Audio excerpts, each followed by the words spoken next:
guys, what's up? I hope y'all can hear me. There's a little bit of traffic and there's a water fountain. So I'll try to speak up, but I just wanted to share some things I've been thinking about this morning because I feel like they may be relevant to others. And so I want to just share some of the insights and realizations that I've been having lately, specifically this morning. So for those of us that grew up with any sort of religious background, even if it wasn't strict, because I think my family started going to church when I was in like 4th or 5th grade, so I wasn't raised memorizing Bible verses and going to Sunday school and all of that. But we found a church that was for unchurched people. It was very casual and it was a great environment, and you know, it was very loving and all of that. So even though I don't have a background in a very like strict religious upbringing, I have found that even in the last, you know, I don't know, 10 years, 7 years, whatever, of re-engaging with a higher power, with, you know, exploring spirituality and all this stuff, that there was this lingering remnant of this idea of a punishing God versus the God of love. And the way it would show up was so sneaky because it was coming from self. So let me try to explain this. If you find yourself, even in spirituality, self-development, exploration, if you find yourselves at times thinking that you're not doing it right, you'll be left behind, your frequency and vibration aren't high enough, you're you're doing something wrong, you're holding on to negative people or past experiences or this or that. Whenever you find that criticism reaches this fever pitch and you are locked in fear, you're actually embodying that punishing God to yourself. You're being that to yourself. And I realized that I was doing that, and that it came as I was trying to get to the root of like, what is that? Like, yes, it's an inner critic, but who is that inner critic? Like, what am I modeling, basically? Like, who is that inner critic representing? And that inner critic is representing the punishing God that says, if you don't please me, you're going to eternal damnation in hell, right? And so understanding in my heart for a long time that that's not the living God. You know, that's not the God that lives in my heart. But still, because it was showing up as sort of just a voice in my head or like this inner critic type part, I didn't recognize that it was still that small tendril of belief in punishment, or of this, you know, this judging father, you know, this that also ties in also to some like father wound stuff that I've realized recently, which is like, I have to earn the protection of a male. You know, I have to be worthy to feel safe and protected, and if I falter in my worthiness, I will be left with no protection, you know, with no what the masculine represents, you know, which is like the space holder, the one that contains, it contains, and then the feminine is the one that's chaotic and swirling and all of that, and tapped into the unmanifest reality, and the masculine is what creates the container and the structure. And so I'm just flowing here. I don't know if this is making any sense, but that's okay. So this idea of the punishing God, the punishing, judging Father, has played out also in relationships and the way the approaching of relationships, specifically romantic relationships, of I need to be pleasing to this partner or potential partner in order to feel that they won't leave or stop protecting me, or that I have to constantly have this invisible measuring stick inside of me that's saying good enough or not good enough, and that there's no real markers on there that define that, but it's always there somewhere in the back, in the back of my mind, the back of my heart, of like, am I on the right side of things, versus the times where I remember and recall that it is love in me, the God of love in me, that creates the protection. And that when I come from a place of love in all I do, regardless of how others receive that or react to that or judge that or whatever the case may be, that is the protection, and staying in that is the protection. It's when the fear creeps in of punishment, retribution, getting left behind, this, that.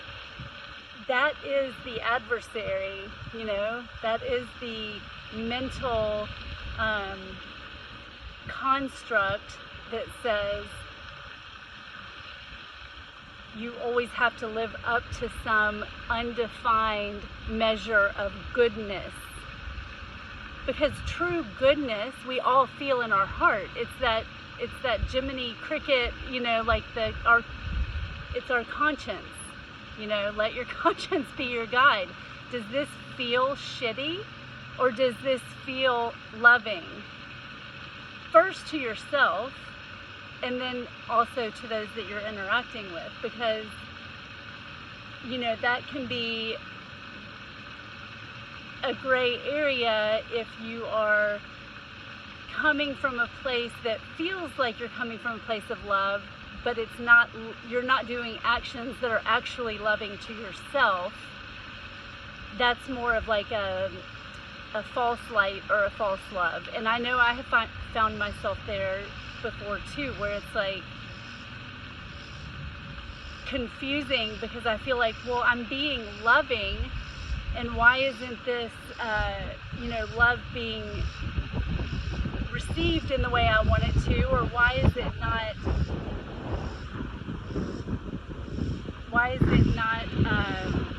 oh, my phone's rocking. How do I put that? There just comes a realization sometimes that it's like, that's not necessarily love. That is still trying to receive this approval or protection or validation that you're doing enough, you're worthy of, belonging, you're worthy of affection or protection or whatever it is that you're craving at that soul level, And I used to get so triggered by like, just love yourself, because for me, it's like, I I don't know, there's some way for me that needs to be like reworded, because it's not always that you're not loving yourself when you're engaging with people in a certain way. Sometimes it truly is that you see, like, it's the namaste, like the God in me sees and honors the God in you, and I'm going to choose to love you unconditionally. And then the only way it slips into toxicity is if the other person is like blatantly abusing that unconditional love, you know, taking advantage of or whatever. And that's where like the discernment and the self respect and all of that comes in, to say, okay, I can love you, but I'm going to love you at a safe, you know, at a safe distance, because I love myself and respect myself enough to not be harmed by how you're choosing to use that love that's coming through me. Because truly love is actually, it's not something that we are giving like from ourselves, it's something that we're allowing to flow through us. So we're allowing that Christ light in us to radiate out, and that Christ light does not discriminate, because it knows that we are all one. It knows that everything is connected. It knows that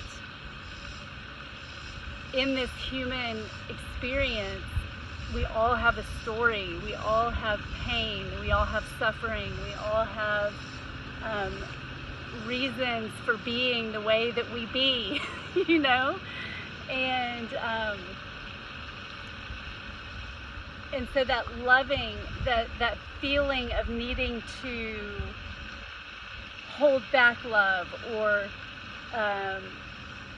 protect yourself from sharing love because it might get abused, when you realize that it's not something that you give and take away, that it's something that you either allow or you block, you know. And when you are blocking it from select, you know, from going in like select directions, but you still want it to come in from other directions or go out to other directions, it's a counter,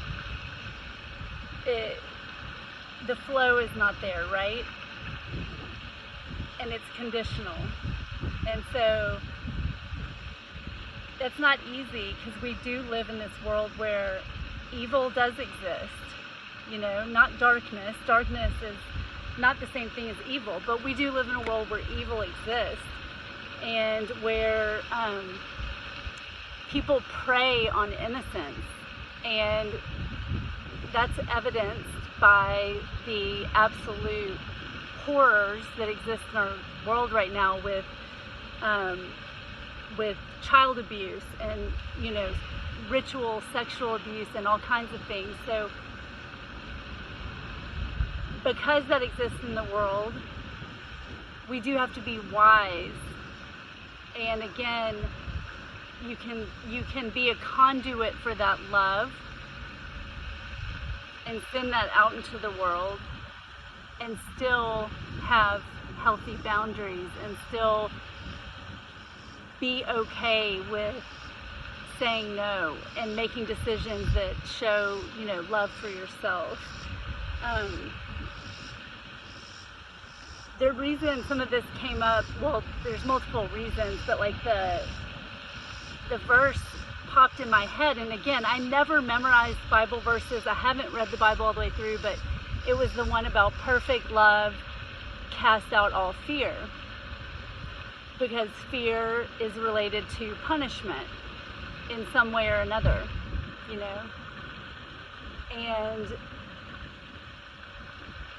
that perfect love, that knowing that you are an expression of all that is, that you are a focal point for consciousness, the same consciousness that runs through everything, and you are a individualized, unique focal point for that consciousness to experience itself in this world of duality, there's nothing to fear. You know, there's nothing to fear. We are eternal beings. And it doesn't mean that you don't strive to improve, or that you don't strive to learn and grow and evolve. But striving from a place of fearing what will happen if you don't is totally different from striving from a place of saying, I'm striving because I see the limitless possibilities of what it means to be human, what it means to be consciousness in flesh, and to have, you know, our senses, and to experience emotions, and to experience love in the human form, and touch and smell and taste, and all these things that the spirit guides and the ancestors and these people, you know, these beings that we call on, they don't get to experience that. And what I feel from them right now is like live, you know, step out of fear and live. Really, like, experience what it means to have this gift of life and of consciousness, really. Like the idea that we that we are and have descended our consciousness down to this density, and can still understand and grasp that we are more than this, and that we are not bound by time and space. How incredible is that? That is a gift, you know? And it's things like shame and judgment and all of these things that are that internalized punishing God that we've become to ourselves sometimes. Those are the only things that block the feeling and the knowing that all is well. All is as it should be. Nothing is wrong, you know? And you could argue that and say, oh, there's a lot wrong, and there are really horrible things that happen. And yes, that's true. And it's all part of this experience that we chose right now, here and now, in this moment, to be a part of. And if we see something that feels in opposition to love, which is the truth of all, then it is our, I don't want to say duty, but it's okay to feel passionate about that, and to want to actively, you know, contribute to changing that. And it's like a both and situation.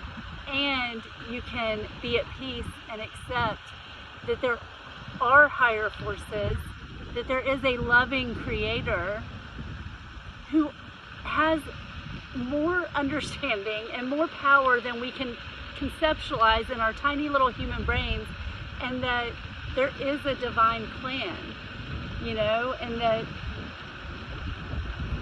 that we all have a part to play in that. And if you're not where you want to be, that's okay. Like, it's okay to want to be somewhere else, or to want to move somewhere else, and at the same time to become more and more accepting of where you are, and that it's all good. I feel such a sense of peace and freedom today. You know, I had something in my personal life happen last night that I am well aware is triggering some of this realization, because it was a very freeing thing that happened. And I feel and felt really called just to share that, because that's what we're all striving for, right? Is to be free, to be liberated from these shackles of oppression that tell us we have to be a certain way, we have to do a certain thing. It can come from education, it can come from religion, it can come from our friend group, it can come from social media, it can come from every which way. And the liberation that comes from saying, I'm okay. I'm okay. It's all okay. It's just a feeling that I wanted to transmit from my heart to yours and say that I love you, and I hope everybody is well, and that if you're not feeling well, that you return to wellness soon. And I'm sending so much peace, love, and joy to everyone. Bye.